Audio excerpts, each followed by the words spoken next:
byose abo umutware w'isi ayobora ibirimo byose kuko muhaye ubushobozi ariko ikibazo uyu muntu azacungura mbese ninde uzacungura uyu muntu Yesu arahaguruka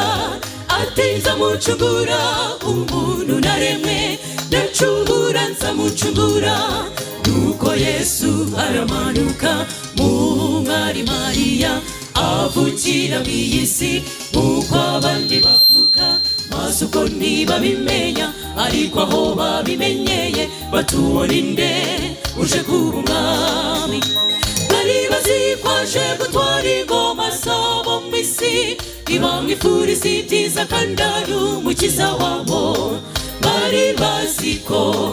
azabanyaga ubwami bwabo mu isi bwose Yesu akabuyobora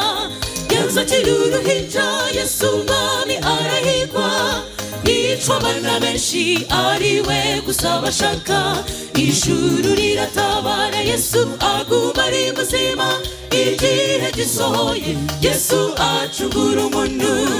yanze akiri uruhinja Yesu umwami arahigwa yicwa abana benshi ari we gusa bashaka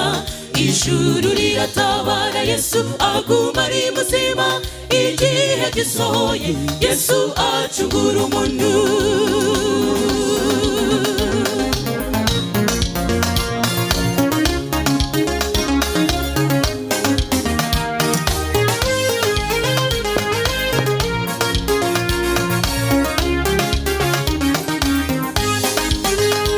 bidateye kabiri umuntu aba yaracumuye kuko Yesu yabivuze mu nama y'agakiza yikorera umusaraba ahubwo n'inshuro eshatu ngo njyewe nawe tubone ubugingo yabitse ikamba ry'amahwa mu ruhanga rwe batinga wikize ribura umwana w'Imana arihangana ageza gupfa asohoza isezerano yasezeraniye umuntu yanze akiri uruhinja Yesu umwami arahigwa yicwa abana benshi ari we gusa bashaka ijuru riratabara Yesu aguma ari muzima igihe gisohoye Yesu acungura umuntu yanze akiri uruhinja Yesu umwami arahigwa yicwa abana benshi ari we gusa bashaka ijuru riratabara Yesu aguma ari muzima igihe gisohoye Yesu acungura umuntu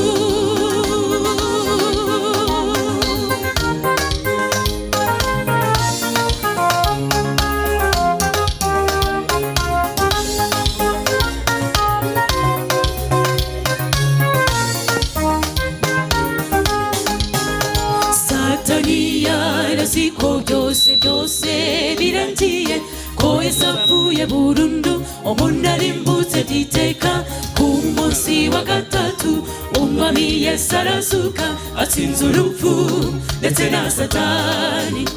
kuzuka kwa Yesu kwabaye intsinzi y'umunyabyaha Satani nta ruhare na ruto akidufiteho hashimwe Yesu watsinze urupfu umuntu aragwa agakiza n'ubugingo bw'iteka sinduwo gupfa naracunguwe amaraso ya Yesu niyo yanyishije urupfu n'uruwo gupfa waracunguwe amaraso ya Yesu yadukijije urupfu yanze akiri uruhinja Yesu umwami arahigwa yicwa abana benshi ari we gusa bashaka ijuru riratabara Yesu aguma ari muzima igihe gisohoye Yesu acungura umuntu yanze akiri uruhinja Yesu umwami arahigwa